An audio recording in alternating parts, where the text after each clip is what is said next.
fair and he's entertaining. He's always right. He's always been a character without being a dark character.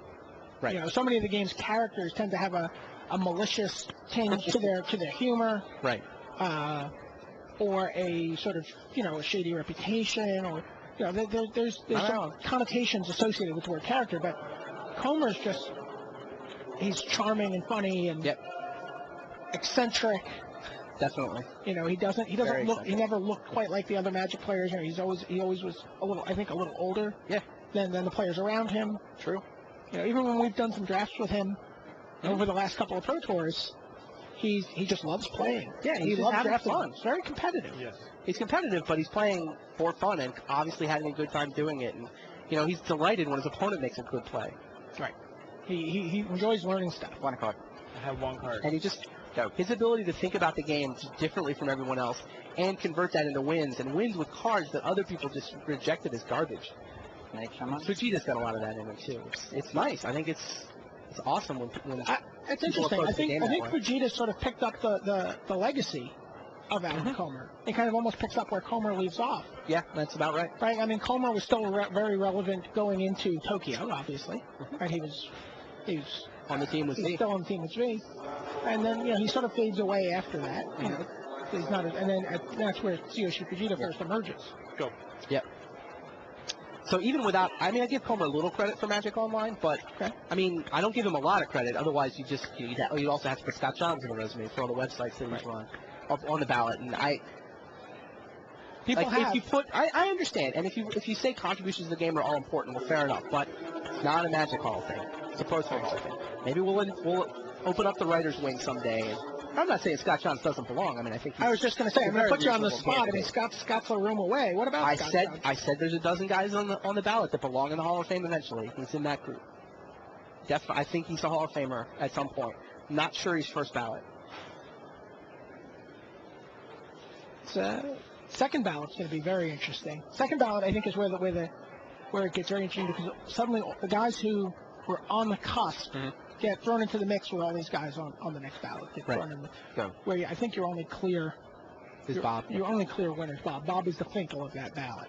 Yeah, it's not quite Finkel, but he's the only obvious in the context of the ballot, he is. He certainly has the resume of Pro Tour, Grand Prix, Masters, Invitational. Something only a handful of players have. I'll add a Connor. Yep. Yeah, you could argue it's the Darwin Castle. He's better than somewhere Bob just wrote you on his list. He's in between, though. You know what I mean? Bob just put you on the list. You're going to hear about that. I guarantee it. You go. Oh, have they had the twins now? Oh, good for them. Apparently they have. I knew Bob and Courtney were expecting. Yeah, she was just about ready to pop before the Invitational, so not quite, but a month away. Yeah. That was fun watching Bob at the Invitational. He still loves to play. He can't. He's taken a pretty serious job with a new corporate new startup company. Yep. It's very hard to play this game on a high level, especially for someone who's had as much success as Bob has had.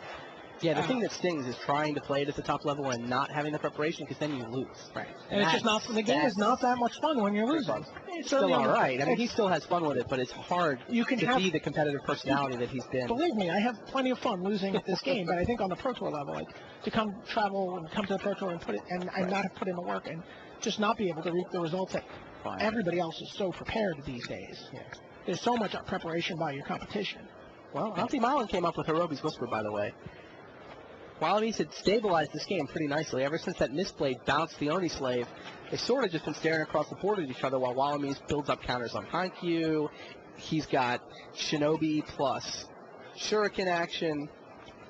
But now here's this Hirobi's Whisper, breaks up the Shuriken combo. And to Watchword.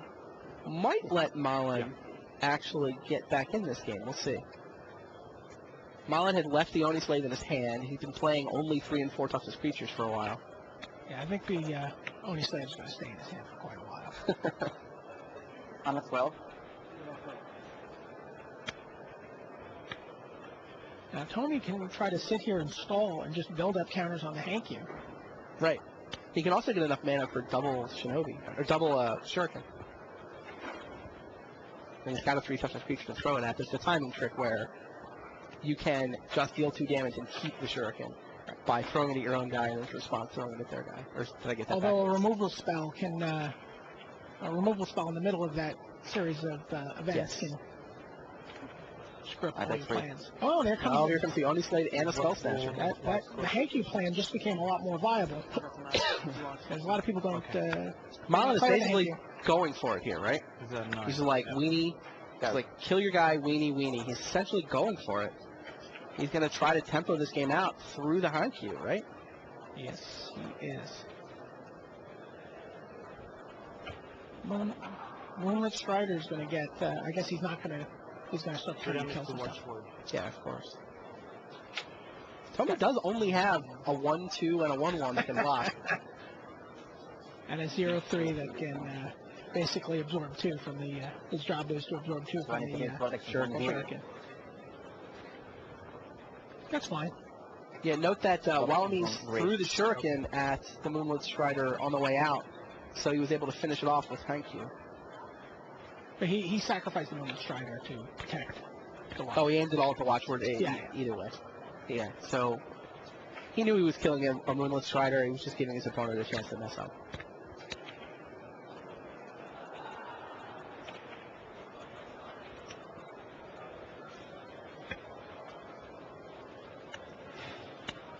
So now Walamese has the Scout, the Shuriken, a caged wall, and an empty Hankyu on a Dripping Tongue Zubera. Soratami Mirror Guard, not Mirror Guard, Soratami Mirror Mage, the bounce Soratami would be awfully good right about now. Bounce the Raven on the Slave again. Yes. Especially Marlon with the has Scout running. the 3/3 Slave, 2/1 Skull Snatcher, 3/3 Watchword. Marlon has done 9 damage to himself with that Oni Slave. So I think Tommy's going to he's going to Shuriken the Skull Snatcher using the trick. Okay. Probably build up a counter on the Hankyu and then I'll, do the same thing to the Raven Oni Slave next turn. I think he's perfectly willing to take 3 for 2 turns here from the Watchword. Add a counter. Yep.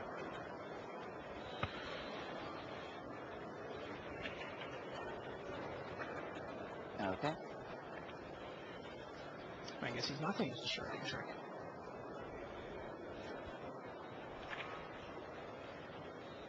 Maybe he's just setting up for it next turn so he can What kill was the the last Slave. one?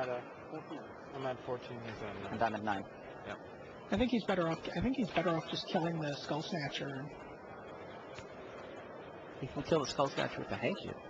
You go. But then he gets to build up. I guess it's actually the same, effectively the same thing. Yeah.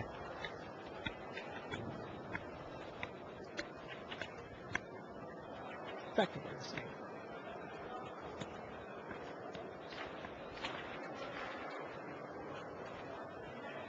Does take 6, but he was going to take 6 either way, right?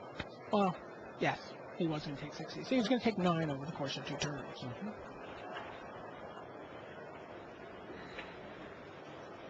So just chump block with the Scout.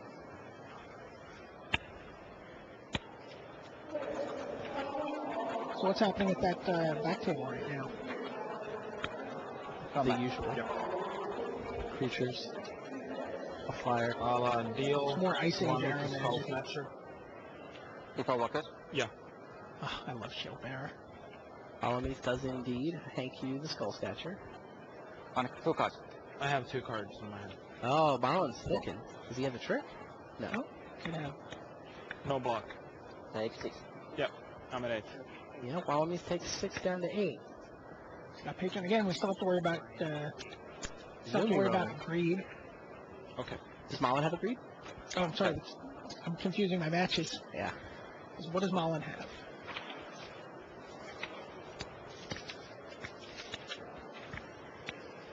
Tommy really hasn't played very many spells this game. Think about it. Malin does not actually. He has not played a creature. His only creature with more than 1 power was Elder There's. Bond. Is that Vine Kami? Vine Kami. Interesting. I sideboarded it in. It looks like apparently. Tommy sided that in, yeah.